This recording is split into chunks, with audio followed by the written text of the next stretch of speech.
नमस्कार दोस्तों, चलिए जानते हैं बिहार की फटाफट 25 बड़ी खबरों को सिर्फ 10 मिनट में। लेकिन उससे पहले आप यह वीडियो किस जगह से देख रहे हैं हमें कमेंट में जरूर बताएं। बिहार में मौसम बिगड़ने का अलर्ट जारी, लोगों से सावधान रहने की अपील। दोस्तों, बिहार के मौसम में बदलाव के आसार हैं। 2 दिनों बाद तेज पछुआ हवा के साथ न्यूनतम तापमान में गिरावट आ सकती है, जिससे ठंड में वृद्धि हो सकती है। मौसम विज्ञान केंद्र पटना के अनुसार पर्वतीय इलाकों में पश्चिमी विक्षोभ का प्रभाव बनने से प्रदेश के मौसम में बदलाव आएगा। वहीं इस दौरान लोगों से सावधान रहने की अपील की गई है।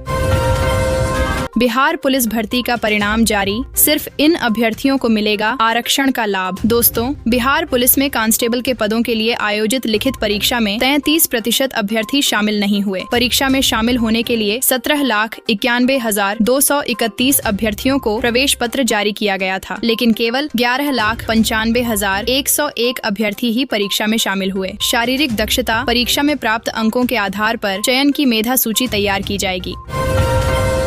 शहर के इन रूटों पर सड़कों और चौराहों से हटाया जाएगा अतिक्रमण, शुरू हुआ अभियान। दोस्तों, पटना शहर से अतिक्रमण हटाने के लिए अतिक्रमण हटाओ टीम द्वारा अनूठी पहल शुरू की गई है। शहर के 6 रूटों पर अतिक्रमण हटाओ टीम सुबह 10 बजे से रात के 8 बजे तक घूमेगी। इस दौरान अतिक्रमण प्रभारी एवं अतिक्रमण की टीम रूट वार निरीक्षण कर अतिक्रमण हटाएगी। साथ ही अतिक्रमण करने वालों का सामान भी जब्त किया जाएगा।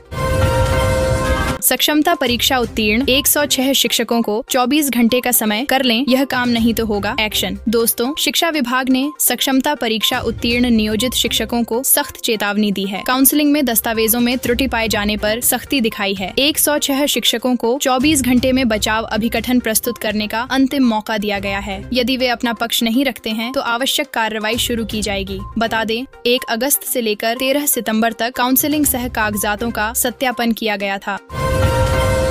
पटना वाले ध्यान दें, LCT घाट से कुर्जी पुल तक रहेगा no vending zone, walking track भी बनेगा। दोस्तों, पटना वालों के लिए अच्छी खबर है। दरअसल यहां स्मार्ट सिटी लिमिटेड ने LCT घाट से कुर्जी पुल तक वॉकिंग ट्रैक बनाने का निर्णय लिया है। यह 500 से 500 मीटर लंबा ट्रैक होगा और नो वेंडिंग जोन होगा। रिवर फ्रंट डेवलपमेंट परियोजना के तहत गंगा पथ का विकास किया जा रहा है। प्रथम चरण में सभी मुख्य सड़कों की स्ट्रीट लाइट को इससे जोड़ा जाएगा।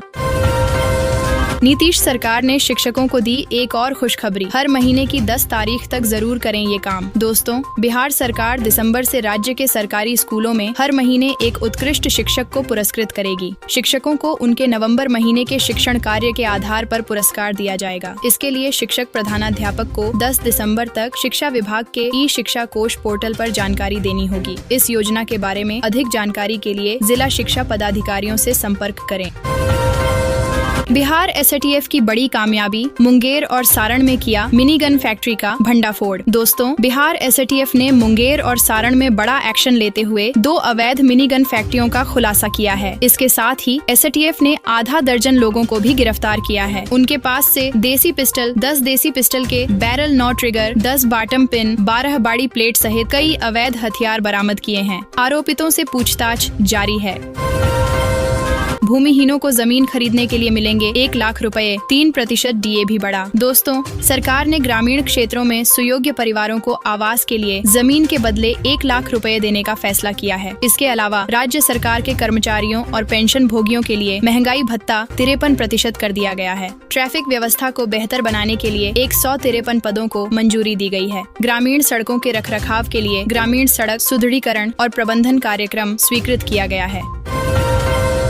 बिहार में शराब के बाद विदेशी सिगरेट की भी तस्करी, कंटेनर समेत 96 लाख से अधिक रुपए का माल जब्त। दोस्तों, राजस्व आसूचना निदेशालय ने मनियारी टाल प्लाजा के निकट से विदेशों से तस्करी कर लाई जा रही 96 लाख से अधिक रुपए की सिगरेट जब्त की। सिगरेट की यह खेप गुवाहाटी से कंटेनर में छिपाकर लाई जा रही थी। DRI की टीम ने यूपी के कंटेनर चालक को गिरफ्तार किया। यह 3 महीने में तस्करी की सिगरेट की चौथी बड़ी खेप है जो DRI ने जब्त की है।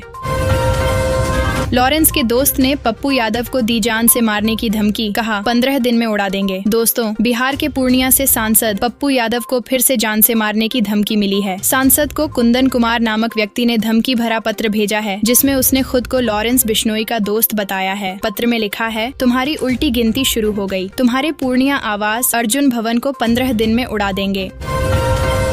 आ गई खुशखबरी, सभी राज्यों में आशा और आंगनवाड़ी बहनों को मिलेगा 23,490 समान वेतन। दोस्तों, आशा और आंगनवाड़ी कार्यकर्ता हमारे समाज के लिए बहुत जरूरी हैं। वे गांवों और शहरों में स्वास्थ्य सेवाएं और बच्चों की देखभाल में बड़ी मदद करते हैं। केंद्र सरकार ने आशा और आंगनवाड़ी कार्यकर्ताओं के लिए एक नई योजना की घोषणा की है। इस योजना के तहत सभी राज्यों में आशा और आंगनवाड़ी बहनों को 23,490 का समान वेतन मिलेगा। यह खबर लाखों कार्यकर्ताओं के लिए बहुत खुशी की बात है। पेंशन भोगियों की चमकी किस्मत, अतिरिक्त पेंशन में 10% की सीधी बढ़ोतरी। दोस्तों, पेंशन भोगियों के लिए खुशखबरी है। सरकार ने 63 साल से ज्यादा उम्र के पेंशनरों के लिए एक बड़ा फैसला लिया है। इस फैसले के तहत उनकी पेंशन में 10% की बढ़ोतरी की गई है। यह बढ़ोतरी अतिरिक्त पेंशन के रूप में दी जाएगी। इससे बुजुर्गों को बड़ी राहत मिलेगी और उनकी आर्थिक स्थिति में सुधार होगा। यह कदम सरकार की ओर से बुजुर्गों के प्रति संवेदनशीलता दिखाता है। सरकारी स्कूल में लगा स्मार्ट मीटर, अब हेडमास्टर लगा रहे बिजली विभाग के चक्कर। दोस्तों, बेगूसराय के कई सरकारी स्कूलों में स्मार्ट मीटर लगाए गए, लेकिन अब बड़ी मुसीबत खड़ी हो गई है। इससे स्कूलों में पढ़ाई प्रभावित हो रही है। प्रधानाध्यापक बिजली विभाग के कार्यालय का चक्कर लगा रहे हैं। उन्होंने बताया कि स्मार्ट मीटर लगाते समय कर्मचारियों ने कहा था कि मीटर ऑटोमेटिक रिचार्ज होगा, लेकिन ऐसा नहीं हुआ। अब छात्र छात्राओं की पढ़ाई भी प्रभावित हो रही है। एक साथ बिहार के 5 लाख शिक्षक अनुपस्थित, किसी की नहीं बनी हाजिरी, एक दिन का कटेगा वेतन। दोस्तों, शिक्षा विभाग के नए नियम के अनुसार शिक्षकों को अब ई शिक्षा कोष ऐप पर अपना हाजिरी बनाते हैं। वहीं गुरुवार को ई शिक्षा कोष ऐप में गड़बड़ी आने के कारण कई शिक्षकों की हाजिरी नहीं बन सकी। शिक्षक समय से आने के बाद भी ऐप पर अपना हाजिरी नहीं बना पाए। बताया जा रहा है कि करीब 5 लाख शिक्षकों की उपस्थिति नहीं बन पाई है, जिससे शिक्षकों को एक दिन का वेतन काटे जाने का डर सता रहा है। 500 करोड़ की लागत से बिहार में यहाँ बन रहा है मेडिकल कॉलेज। 100 सीटों पर हर साल होगा नामांकन। दोस्तों, जमुई जिले के खैरा प्रखंड क्षेत्र के बेला में निर्माणाधीन मेडिकल कॉलेज का कार्य अप्रैल 2026 तक हर हाल में पूरा कर लिया जाएगा। बिहार चिकित्सा सेवाएं एवं आधारभूत संरचना निगम लिमिटेड के प्रबंध निदेशक धर्मेंद्र कुमार ने निर्माण स्थल का निरीक्षण किया। 500 करोड़ की लागत से बन रहे इस मेडिकल कॉलेज में 500 बेड होगा, साथ ही 100 सीटों पर नामांकन भी होगा। रब्बी सीजन शुरू होने से पहले डीएपी की किल्लत, किसान परेशान। दोस्तों, रब्बी सीजन की बुआई से पहले ही डीएपी की किल्लत ने किसानों की चिंता बढ़ा दी है। बिहार के कई जिलों में डीएपी की कमी के कारण मक्का और गेहूं की बुआई प्रभावित हो रही है। किसान डीएपी के लिए परेशान हैं और उन्हें एनपीके खाद लेने को मजबूर होना पड़ रहा है। जानिए डीएपी की कमी के कारण और किसानों के सामने आ रही समस्याओं के बारे में।